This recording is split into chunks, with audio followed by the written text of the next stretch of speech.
Okay. I mean, today's section, we just continue. This is the third of the third. It's the third one on Mark's Gospel. I can't remember what we did. What did we do? Authority last week, and the week before, it's a sort of introduction, really, wasn't it? That was geographic. Oh, about the subversive history. Yes. We looked at how Mark was a story of country folk from the north in kind of opposition, if you like, to what was going on in their very dangerous, very difficult situations that they were living in. And today I said we'd look at women in Mark's Gospel. So I'll just share some things.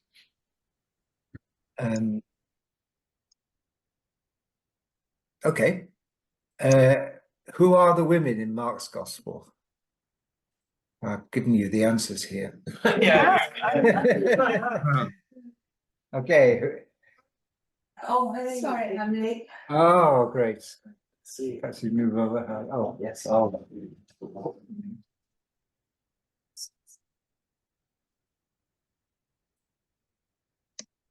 Well, I'll tell you who they are.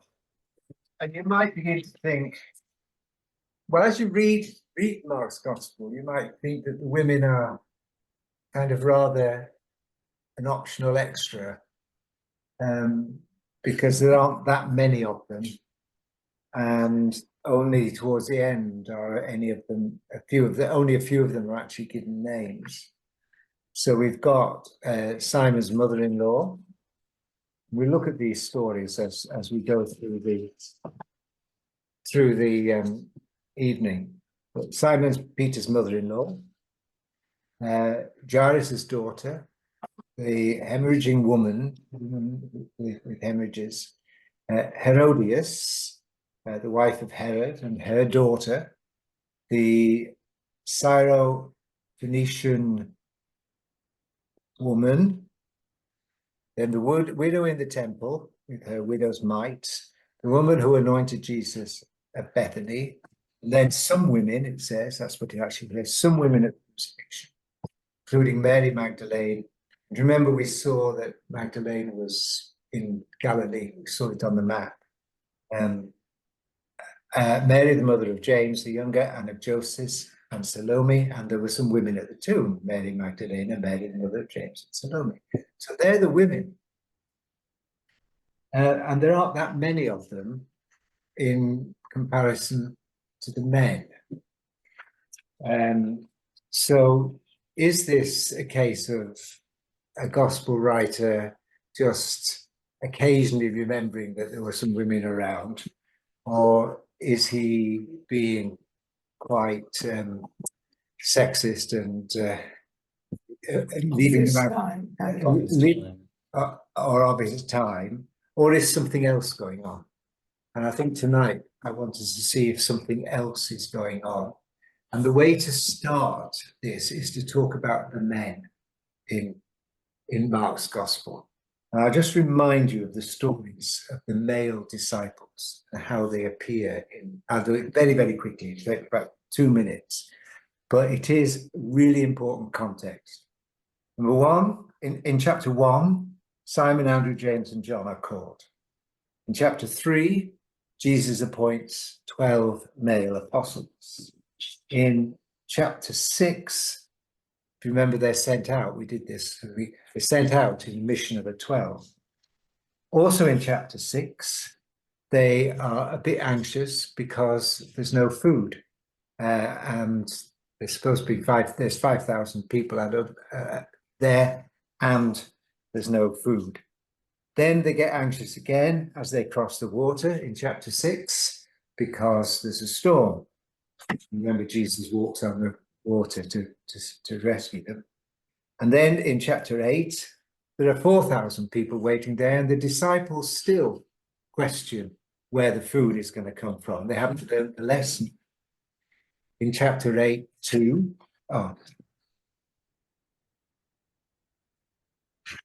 there's people.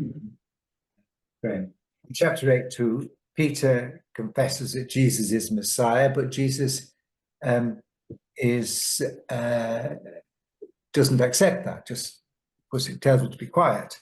And also when Jesus, in chapter 8, Jesus says he's going to die, Peter says, no, you're not. And Jesus says, get thee behind me, Satan. In chapter 9, Peter is on the Mount of Transfiguration and he doesn't know what to say. So he messes it up. When they come down from the Mount of Transfiguration, these disciples were trying to cast out an evil spirit from a boy, and they can't do it. Also in chapter 9, they have a little argument with each other about who was going to be the greatest. In chapter 10, they bring children to Jesus, but the disciples turn them away. In chapter 10 also, Peter says to Jesus, look, we've left everything. And that prompts Jesus to say, well, the first shall be last and the last shall be first.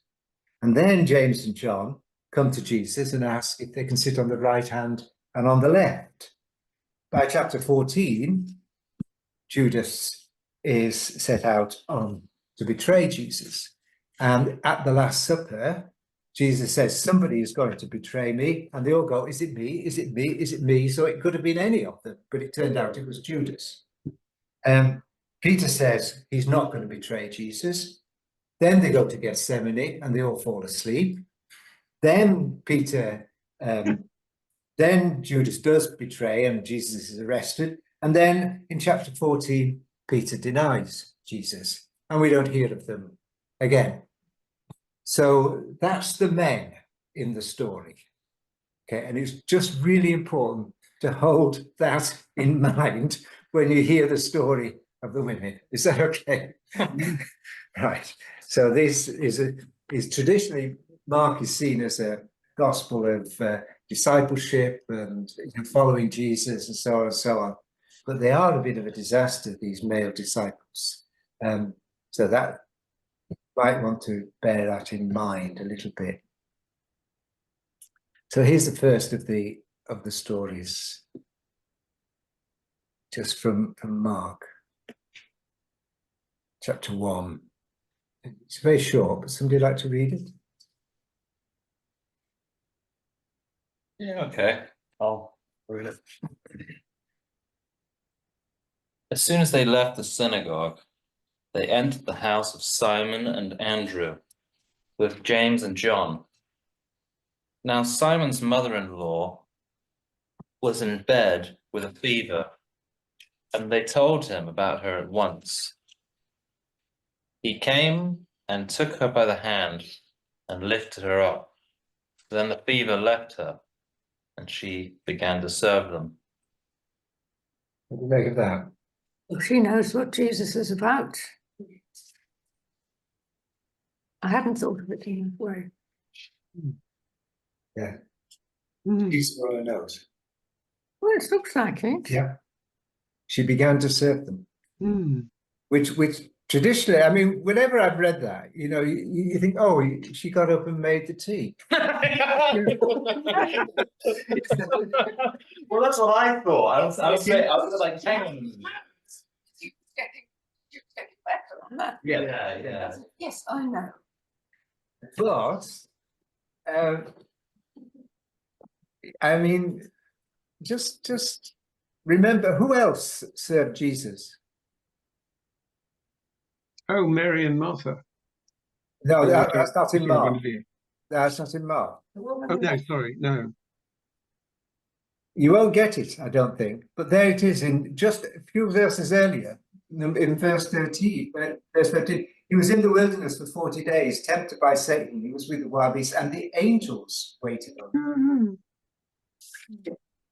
So, and then later on in the gospel, Jesus says, for the Son of Man came not to be served, but to serve, and to give his life a ransom for many. So it's not that she's making the tea, though she might have done, but there's something much bigger going on in terms of how the relationship, the form of discipleship, and she's modeling what the angels did, So, but she's also modeling what Jesus says he has come to do. So right at the very outset of the gospel, this little verse that you can just, just immediately just read over and think, oh, that's nice, because the next story, or the one before, is the story of the casting out of the man with the evil spirits, and that's all very, very dramatic. And you can just say, okay, well, she's just in a bed. She was a mother-in-law, and then she got up and it was all right. But there's something bigger going on. This is an opening chapter statement about what true discipleship really is. And you've got all that thing beforehand that fits in so very well with Jesus taking her by the hand. So it is like bringing her into a new life, isn't it? That lovely taking of the hand and raising her up, lifting her up. Yes. Well, I guess the whole idea of she began to serve them, I guess if you read that through the lens of hospitality, that's a huge thing in those sort of cultures anyway, but also significant to the whole gospel message. So she's offering hospitality to Jesus and the disciples. So I think what we see all the way through is that all the what we call miracles are also parables. So they're things that are about an individual and an individual's need for healing, but they're also about a people's need for healing. So when you raise, what's that poem by Maya Angelou, Rise Up, I would rise up. But still I rise. But still I rise, but still I rise, still I'm lifted up. I mean, it's a really, yeah. Okay. But still I rise. But still I rise, yeah. Let's keep going, because these are so great. Now we've got very interesting. This is quite long. There's more than one story at once going on. Okay. Two stories in one in this little section. I'm happy to read it if no one else wants to. Shall I have a go? Yeah, please. Yeah. When Jesus had crossed again in the boat to the other side, a great crowd gathered round him, and he was by the lake. Then one of the leaders of the synagogue named Jairus came, and when he saw him, fell at his feet and begged him repeatedly, "My little daughter is at the point of death. Come and lay your hands on her so that she may be made well and live." So he went with him. And a large crowd followed him and pressed in on him. Now there was a woman who'd been suffering from hemorrhages for 12 years. She had endured much under many physicians and had spent all that she had, and she was no better, but rather grew worse. She had heard about Jesus and came up behind him in the crowd and touched his cloak. For she said, "If I but touch his clothes, I will be made well." Immediately her hemorrhage stopped, and she felt in her body that she was healed of her disease. Immediately aware that power had gone forth from him, Jesus turned about in a crowd and said, "Who touched my clothes?" And his disciples said to him, "You see the crowd pressing in on you. How can you say, 'Who touched me?'" He looked all round to see who'd done it. But the woman, knowing what had happened to her, came in fear and trembling, fell down before him and told him the whole truth. He said to her, "Daughter, your faith has made you well. Go in peace and be healed of your disease." While he was still speaking, some people came from the leader's house to say, "Your daughter is dead. Why trouble the teacher any further?" But overhearing what they said, Jesus said to the leader of the synagogue, "Do not fear, only believe." He allowed no one to follow him except Peter, James, and John, the brother of James. When they came to the house of the leader of the synagogue, he saw a commotion, people weeping and wailing loudly. When he'd entered, he said to them, "Why do you make a commotion and weep? The child is not dead, but sleeping." And they laughed at him. Then he put them all outside and took the child's father and mother and those who were with him and went in where the child was. He took her by the hand and said to her, "Talitha cum," which means, "Little girl, get up." And immediately the girl got up and began to walk about. She was 12 years of age. At this they were overcome with amazement. He strictly ordered them that no one should know this, and told them to give her something to eat. Any observations? Well, you've highlighted daughter all the way through, I have, yes. which Yeah, is I gave you a clue then. they're both daughters, aren't they? He calls the woman daughter, doesn't he? Yeah, they come with their daughters, Jairus and Jairus comes with the daughter. That's right. I mean, that's massive affirmation of her, given that she would have been rejected by her community, a disease. Yes. He's basically saying she is my child, which is huge. And I think, I mean, I've written about this story from the point of view of the little girl in bed to try and get inside what might have been going on in her head, but that leaves out this part of the story. Of course, she doesn't know about that, but to be called daughter is just, if anyone is called someone's daughter, well, then there's ownership, isn't there? And there's connection, and there's you own each other. I mean, it's interesting that Mark has put these stories together. I mean, he's obviously tried to connect, and the word daughter is clearly, part of the linkages. The 12 always has a history, doesn't it, with 12 tribes? We saw that, didn't we, with the 12 apostles and how they were sort of representative. So in a way, the suggestion is that these two women are connected, are also symbolic in some way of Israel, not necessarily in the way that those male disciples are, but maybe there's something else going on here. I mean, these. Remember, if you just say that a miracle is also a parable, what happens to the individual is also about what is happening. A parable about what's happened to the community. So you've got two people who are in pretty desperate states. I mean, the girl is already dead. The other one is in an awful condition. This hemorrhaging has been going on for 12 years. This girl is just 12 years old, and that's symbolic of Israel. What hemorrhaging is going on for the people in the area, what's going on around them, and what is the kind of culture of death that's around in the area and region. I don't know what it's interesting, because if all this hemorrhaging was really the most awful periods that she had, and I don't know at what age you might expect a girl to have a period in those days, but it would be something very interesting if she was unclean, the woman, because she'd had the period. So why is he having to tell us that it's 12? Could she, whether they're having periods or not having periods, they're still daughters, Jesus is saying. So that, I hadn't thought of it until now with you highlighting that. But it also links then, doesn't it, to her touching his clothes? Yes.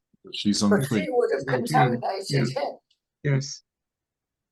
I mean, I preached on this in the past, and I know what I picked out, I must have got it from somewhere, the idea that Jairus is leader of the synagogue, and while he's on the way to Jairus's daughter, this woman who's sort of a nobody, inverted commas, interrupts him, and he has time for her before he carries on with Jairus, and that interruption is very significant. Read about this story in an Indian theology book. There's sort of abolishment of untouchability is kind of being read into this story. Is quite an interesting. Oh, of course! Wow. The Indian theologians, untouchability is quite a big deal. Yes, of course. Gosh. And I also think it links to Ruth, the book of Ruth, in the Old Testament, in the way that Naomi is only acceptable in Israel. Sorry, Ruth is only acceptable in Israel because she comes back with Naomi. As a woman, she's untouchable in a sense because she's an outsider. But she's made, Naomi makes her daughter. The normal pattern in the miracle stories is that somebody brings a person to Jesus. You know, the men have to lower the guy down the roof and all the rest of it. Jairus comes for his daughter because of his daughter's ill and so on. But this is a person who approaches Jesus of her own accord. And she is taking the initiative, and Jesus is responding to her initiative as opposed to a request from somebody else. And he responds to this, your faith has made you well. And there are occasions when a lack of faith actually makes healing impossible. Jesus has to leave in chapter 6, doesn't he? He has to leave the regions because he can no longer perform any miracles there because of the opposition. And similarly in chapter 9, that story of the boy who the disciples can't cast the demons out. So any healing is a reciprocal relationship. It isn't just Jesus able to zap people. There has to be some interconnectedness, and that this interconnectedness is anonymous. In this case, it isn't Jesus, as in the story of the leper, having compassion on this person. He knows this person's, recognizes this person's faith, despite her anonymity. And he's therefore praising her in a way that he hasn't for all the men. Yes. But there's two things there, isn't there, as well? Nobody would have brought her because she's unclean. And so she has to do it herself, which is horrible. But the second thing is, of course, that idea about faith. You know, your faith has made you well has become really abused, hasn't it, in church? Certain wings of the church, in that, you know, if you don't get healed, that's an indication of your lack of faith. Yes. And just as, you know, Jesus said to Simon's mother-in-law, get up, you know, I mean, he says to the little girl, get up. It's a come. Yeah. Let's keep reading, because these are, you don't want to miss things out. But here's the next one. This is quite different. Would you like me to read it? Please, yeah. Yep. King Herod heard of it, but I'm not sure what. But anyway, King Herod heard of it. For Jesus' name had become known. Some were saying John the Baptizer has been raised from the dead, and for this reason these powers are at work in him. But others said, it is Elijah. And others said, it is a prophet like one of the prophets of old. But when Herod heard of it, he said, John, whom I beheaded, has been raised. For Herod himself had sent men who arrested John, bound him, and put him in prison on account of Herodias, his brother Philip's wife, because Herod had married her. For John had been telling Herod, it is not lawful for you to have your brother's wife. And Herodias had a grudge against him and wanted to kill him. But she could not, for Herod feared John, knowing that he was a righteous and holy man, and he protected him. When he heard him, he was greatly perplexed, and yet he liked to listen to him. But an opportunity came when Herod on his birthday gave a banquet for his courtiers and officers, and for the leaders of Galilee. When his daughter Herodias came in and danced, she pleased Herod and his guests, and the king said to the girl, ask me for whatever you wish, and I will give it. And he solemnly swore to her, whatever you ask me, I will give you, even half of my kingdom. She went out and said to her mother, what should I ask for? And she replied, the head of John the Baptizer. Immediately she rushed back to the king and requested, I want you to give me at once the head of John the Baptist on a platter. The king was deeply grieved, Yet out of regard for his oaths and for the guests, he did not want to refuse her. Immediately the king sent a soldier of the guard with orders to bring John's head. He went and beheaded him in the prison, brought his head on a platter, and gave it to the girl. Then the girl gave it to her mother. When his disciples heard about it, they came and took his body and laid it in a tomb. Hmm. Well, Well, there's a different story altogether, isn't it? Just as an aside, though, when his disciples, at the end, they asked us, when his disciples heard about it, they came and took his body and laid it in a tomb. You may think that's just a little detail, but That was very important. who didn't lay? Which disciples didn't lay their leader's body in a tomb? Jesus' disciples. yes. Yes. Oh, gosh. Yeah. And it just shows that it wasn't that everybody went and obeyed John, that you got these continuing Baptist followers, John the Baptist followers. But Mark knows lots of details. You know, he knows lots of the details of the story. He knew what was going on in the palace, or he knows somehow or other. So, who was Mark? We don't know. It's interesting. But why do you think this story is there? And what of Herodias and daughter, or the daughter in particular? Because we've had these references to daughters. You know, before now we've had those references. Here's another reference to somebody's daughter. What's the link? It's like that television program, Only Connect, isn't it? Sometimes. Is the daughter also called Herodias? Yes, I was trying to work this out. Yes. Yes. Some manuscripts say that, I think. That's weird, isn't it? I was trying to work that out myself, trying to work out which Herodias was being talked about. Because I mean, it's a very, use the word advisedly, but it's very incestuous. All these Herodiases and Herods. Mm. Well, I mean, it happens, doesn't it? I mean, my name's Jones, you know. bit different. I mean, what about the girl? I mean, because you know, when you hear all those stories, if you know the abuse of young women in Lancashire, you know, and how they weren't believed. You know, when we read this story, do we put any assumptions on the daughter? Can you just scroll up a little bit, Vaughan, so we can see the beginning of the story?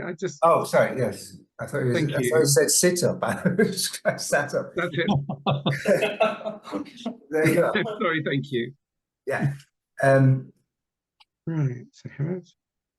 Well, it's always assumed, isn't it, that she's tempting Herod in art. You know, But it doesn't say that, does it? No, it doesn't. It says she danced. It doesn't say that it was an erotic dance. It doesn't say anything. It just says that she came and danced. Neither did she think of John getting John's head. It was her mother who thought that. Yes, because that's always I can think of so many forms of art in which she's portrayed as a temptress, the evil temptress. Yeah. And never as the abused or the innocent. I can't think of any examples of that. We don't know, but we don't know. But we're not told. She says to her mother, "No, I'm not. I can't ask for that." Yeah. No, she's quite happy to rush back, but who knows what's going on in that relationship? We don't know. But it does make you wonder whether there's a contrast here between the way in which Jesus treats daughters and thinks of daughters and calls somebody a daughter, and the way in which the oppressor, you know, the oppressive ruler is treating a daughter. And is there intended perhaps to be a contrast, or can we read a contrast in that? That's interesting. It is interesting, isn't it? Yeah, I think so. I just recognize maybe before this one, this is a king's daughter, but she doesn't have the faith of God, so it put that kind of negative. Yes. And the previous one, even though the daughter and the women, they are unclean, or maybe they are outsider, like a Gentile, but they still have the belief of Jesus. Yes. So it remains the positive, Exactly. even though they are not disciples. But yeah. So this person, you know, these people who've got everything, in fact, actually, you know, they lack this crucial dimension, which is faith and trust. Yeah.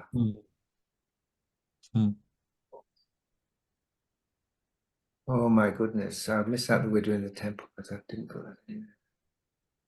We're rattling through it, but it'll give us a good chance, I think, to reflect once we've got the whole picture, the sweep of the story, and go back to things. Here's story of the Syro-Phoenician woman. Read it. Yes. From there he set out and went away to the region of Tyre. He entered a house and did not want anyone to know that he was there. Yet he could not escape notice. But a woman whose little daughter had an unclean spirit immediately heard about him, and she came and bowed down at his feet. Now the woman was a Gentile, Greek, of Syrophoenician origin. She begged him to cast the demon out of her daughter. He said to her, "Let the children be fed first, for it's not fair to take the children's food and throw it to the dogs." But she answered him, "Sir, even the dogs under the table eat the children's crumbs." Then he said to her, "For saying that, you may go. The demon has left your daughter." So she went home and found the child lying on the bed and the demon gone. Yeah, I put the Greek in there. The Greek says Greek, but NRSV translates it Gentile.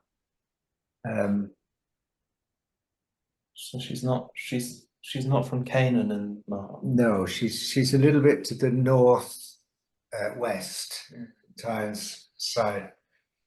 So, I mean, she's Greek speaking, and she's from another area, another region, and yeah, I mean, the implication is that, you know, she was a non-Israelite, and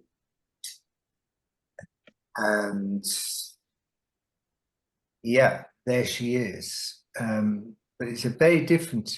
Again, it's a woman who approaches Jesus directly, but on behalf of her daughter, and so it's daughters again.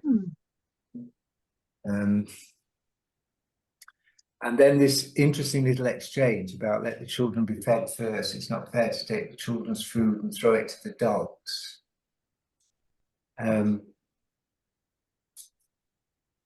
So what's that got to do with anything else? I mean, it seems a very strange thing to say. It's all right to say let the children be fed first, but why the dogs and It's not very nice, is it? irrelevant? I mean, I think there's a Jew-Gentile meaning to this, but the Jews are the children, and the dogs are the Gentiles, and in a sense, Jesus's ministry is first and foremost to the Jews. But I don't see that as something he would say. I can see it's something Mark having him say to make a point, but I don't really see Jesus saying that. Well, I don't know, because if actually at this point Jesus thought that, Yeah, that's a then point. I think yes, that that's a good point. the woman, and she's a stranger, and you know, another race, they're thinking she is the one who teaches Jesus a lesson. that Oh, Jesus gosh, learns from him. yeah. I prefer that way round. Yes. Because of course you can think that this is either Jesus writing for later or Mark saying, yes, the Gentile mission actually is the thing. But I prefer that other way around. Yeah, She no, wins- no, she I wins the- like that. I like that. Thank you. And that Jesus, therefore, it's a woman who is perhaps one of the only people, not necessarily, because we can come later on, but here, a woman he's learning from a woman. I like to think that. No, that's very helpful. Thank you. She wins the argument. And yeah, and Jesus likes it. He likes her response. For saying that, you may go, he's left your daughter. You won the prize. And yeah, It's interesting. I mean, yeah. I mean, I've not read that kind of reading from a sort of womanist perspective. I've read it from a sort of anti-racist perspective in the other Gospels. She's a Canaanite in the other Gospel, and so it's kind of saying that Jesus was basically. I mean, you know, Miguel de la Torre basically saying, you know, Jesus was being racist, but then, then the Canaanite woman in that version is teaching him to be anti-racist. Yes. You know, I mean, it's a similar thing. It's like he's kind of, you know, belittled this woman and all, and then she said, "Hang on a minute," you know. but think of food. Where else do we find food in the Gospel? I mean, Everywhere. well, everywhere, they're always having meals, but Having meals, and they ask questions, and Jesus sets them right. Yeah. But the significant one, I think, is the feeding of the 5,000, and of course the Last Supper, which is connected. So in a sense, what are these crumbs? You know, what is this? I mean, the crumbs are left over, aren't they? You know, in the 12 baskets, 12 again, 12 baskets. So the crumbs are something much more precious than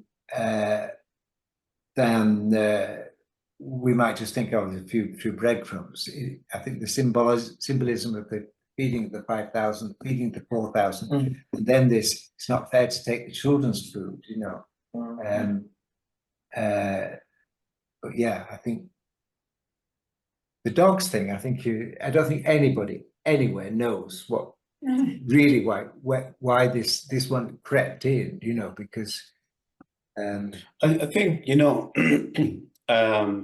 if you we look back in time, there was this discrimination with the Gentiles, I mean the Greek. It's like in England, you know, I mean there's sort of discrimination where people, you know, you don't accept certain people, and I believe Jesus. Two things. He mentioned that about the dogs because in a way he expected her to show her faith. He knew already, in my view, he knew already what the outcome was going to be. Yeah, and he was teaching a lesson to everybody else at the same time. Yeah, I mean, it may be absolutely irrelevant, but the word for dogs there is actually puppy. It's little dog. So he calls people the little girl. If you remember, he says to Jairus' daughter, "Little girl, these are the little dogs." You know. So I have another kind of point that's sort of irrelevant that relates to Juan's point of this kind of being a thing of like starting out as I don't know. I kind of have this weird idea of like, you know, Jesus kind of, you know, rejects her on the basis of his movement is a sort of Jewish nationalist movement, and then actually it becomes a movement of justice for all people. that's a very good reading. Yeah, I think that's the kind of sense. It's like Malcolm X kind of starting out as this is, you know, for black people, and then kind of getting to that point of saying actually white people can be involved as well. So, That's a good. I mean, it's certainly it's these all these stories, few as there are women, they're really significant turning And I points. just also want to point out as well that in that story, Mark is very clear it's in secret. I've often heard it preached on that, as Kwame said, that it's about teaching a lesson to the people around, but there's no indication there is anyone else around. He entered the house. There's a lot of stuff about public and private space in Mark's gospel. He didn't want anyone to know he was there. Yeah. Yeah, a lot goes on in houses and a lot goes on in streets. They're different. Can we read this one? Somebody read this one, so because this is a really crunch one. But they all are really. All right. If I can find it, I'll read it. 14 to 3 to 9. So we're in chapter 14. So we're in the, crunch moment. It's in Jerusalem, or it's just outside of Jerusalem. That's Bethany, where he seems to have made his headquarters during the last week of his life. While he was at Bethany in the house of Simon the leper. Sorry. Okay, cool. While he was at Bethany in the house of Simon the leper, as he sat at the table, a woman came with an alabaster jar of very costly ointment of nard, and she broke open the jar and poured the ointment on his head. But some were there who said to one another in anger, "Why was this ointment wasted in this way? For this ointment could have been sold for more than 300 denarii and the money given to the poor." And they scolded her. But Jesus said, "Let her alone. Why do you trouble her? She has performed a good service for me. For you always have the poor with you, and you can show kindness to them whenever you wish, but you will not always have me. She has done what she could. She has anointed my body beforehand for its burial. Truly I tell you, wherever the good news is proclaimed in the whole world, what she has done will be told in remembrance of her." I mean, it couldn't be a bigger statement that this is a really important story. Wherever the good news is proclaimed, what she's done will be told in remembrance. So this is really vital. Well, they still don't have faith in him, really. They don't believe that he can die for one. But she has that kind of, she has that kind of faith. What about the service? She has performed a good service for me. Who else do we remember who served? Simon's mother-in-law, Simon Peter's mother-in-law. Good service, yeah. So right at the end of the gospel, so at the beginning of the gospel, you get this woman who serves Jesus, and at the end, you've got a woman who serves Jesus. But the real significance of this, given that it doesn't say anointing, does it? But it is an anointing. Yes, it does. Oh yeah. She's anointed my body beforehand. Oh yes. Yeah. So the word somebody who is anointed is called a Messiah. Who's been anointed in the Old Testament? David, Solomon, Jehu, no more. But it's an anointing of kings. Kings are anointed. The Messiah is the one who's expected, the anointed one, Cyrus the anointed, it says in Isaiah 45. So this is Jesus, outside Jerusalem, the last week of his life, after the triumphal entry into Jerusalem on Palm Sunday, after all of that, and about to be crucified as king of the Judeans. And he is anointed by a woman who is playing the role of the prophets in the Old Testament, who were the ones who were called upon to anoint. So this woman is a prophet, anointing Jesus as the king. Previously, Peter had said to Jesus, "Oh, you are the Messiah," and Jesus says, "Don't tell anybody about it." He hadn't allowed Jesus to name him as the Messiah, but he does allow this woman to anoint him as Messiah. But also, it's funny because what I'm seeing is that when Jesus, he doesn't say me, but he said my body. And who is his body? Yes. Yeah, the body. I mean, This is my body. He identifies himself with the body. Oh, that's the big question. See, if he says me, I would say yes. But in this case, he's talking about the body. I mean, the flesh. Or this bread is my body broken for you. You know, so we become the body of Christ. Yeah. So you anoint that body. you anoint the body, she anoints. This is why she's always remembered, you know.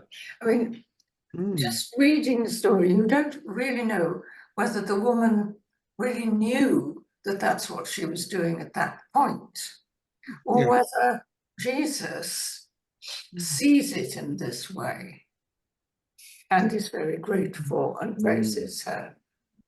Does it matter whether she knew? I like the thought of her being a prophet. I mean, we're looking back, we can see her as a prophet. But was she just very grateful to him for some reason? But isn't that to do this for him? That is prophecy, isn't it? She's making a statement about who he is that she can see at that point beyond what others can see. That's very nice. It's much nicer if she has. Yes. I think she's seen something in Jesus that no one else has. But there's no name. But there's no name. She's in the house of Simon the leper in Bethany. So, you know, from the other Gospels, we know that Martha and Mary and Lazarus were from Bethany. So there has been thought maybe Simon the leper was the father of Martha and Mary and Lazarus, but who knows? We don't know. And then just as to complete this, it's interesting to read these subplots. Read, which is what we've done the last couple of times, to read subplots in the so 2 readings from Mark 15. This is the story of the crucifixion.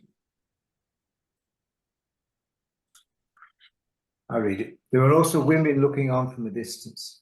Among them were Mary Magdalene, Mary, the mother of James the younger, and of Joseph, and Salome. These used to follow him and provided for him when he was in Galilee. And there were many other women who had come up with him to Jerusalem. And then, after the death of Jesus, Mary Magdalene and Mary, the mother of Joseph, saw where the body lay. They see where the right, it's Joseph Aaron there in Mark's Gospel. So they're there.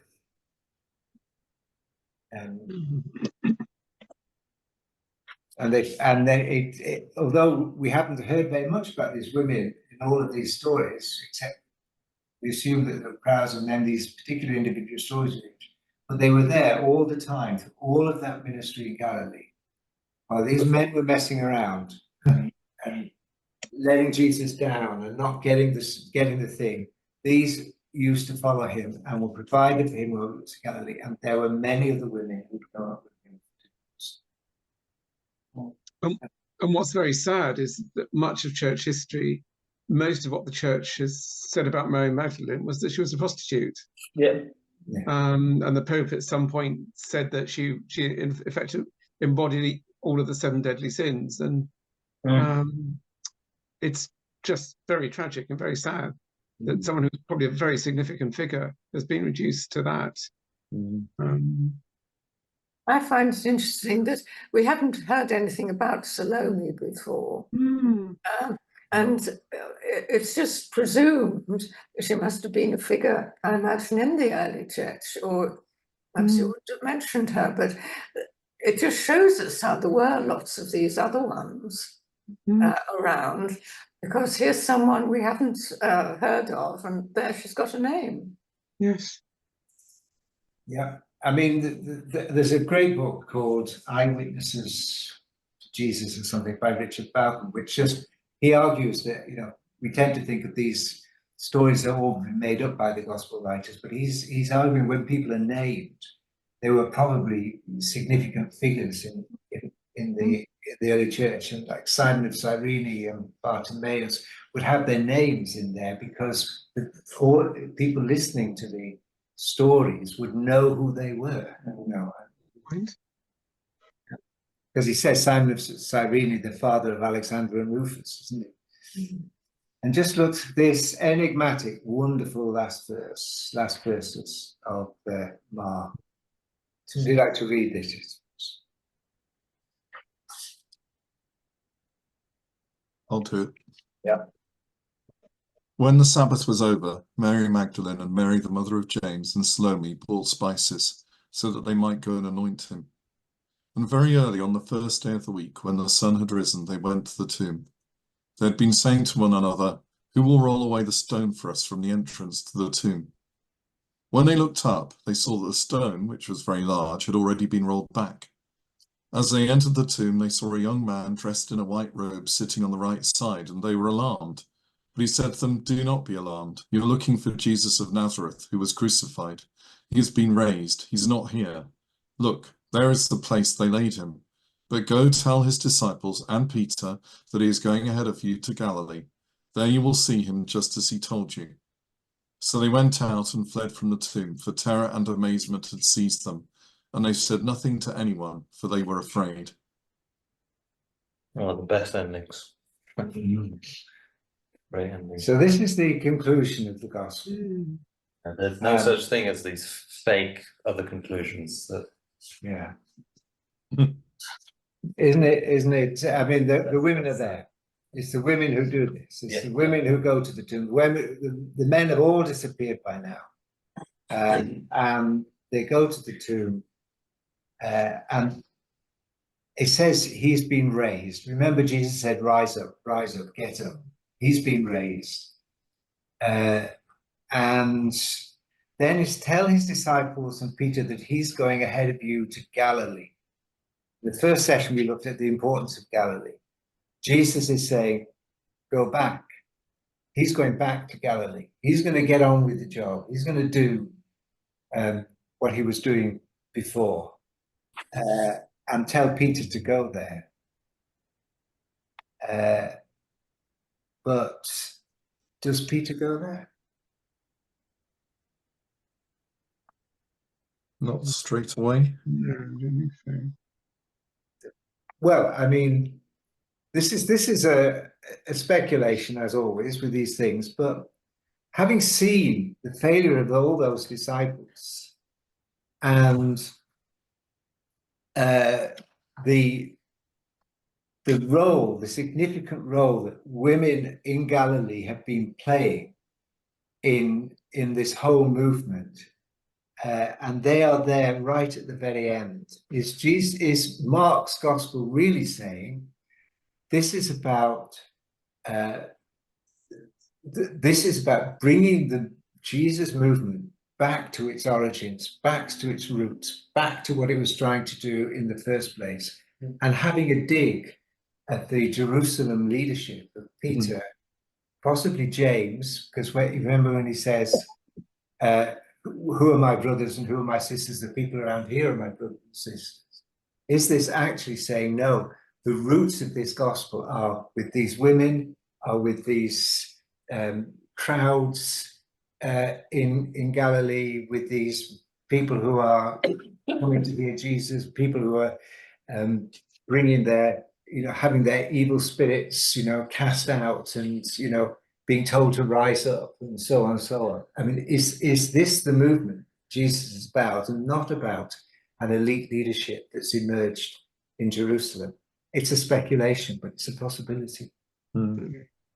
But certainly, I don't know what you think, but it seems to me that once you put all the stories of the women together, it's a very distinctive subplot in the whole story, which turns out to be the plot itself.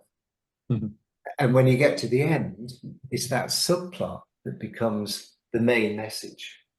And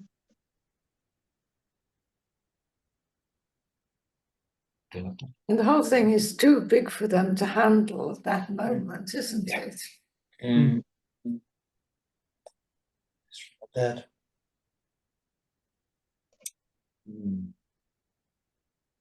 I hadn't noticed that, but I just it struck me when as we were reading this, that he's raised in those earlier stories of Jesus saying, "Get up, rise up." The resurrection itself is about, and still we rise. It is very much about people having the strength to change their circumstances and their situations.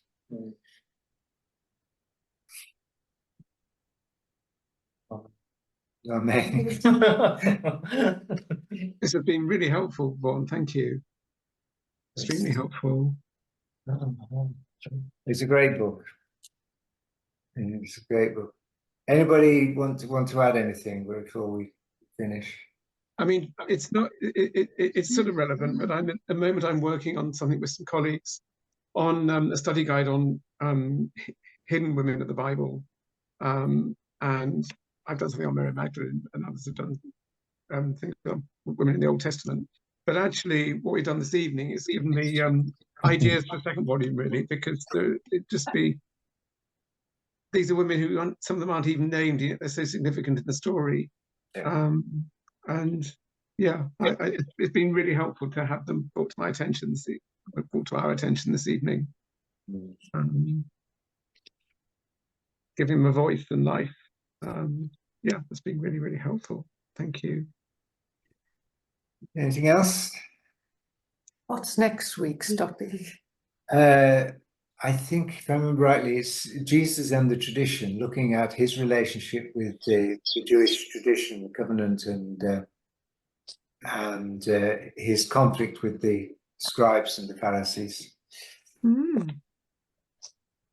Yes.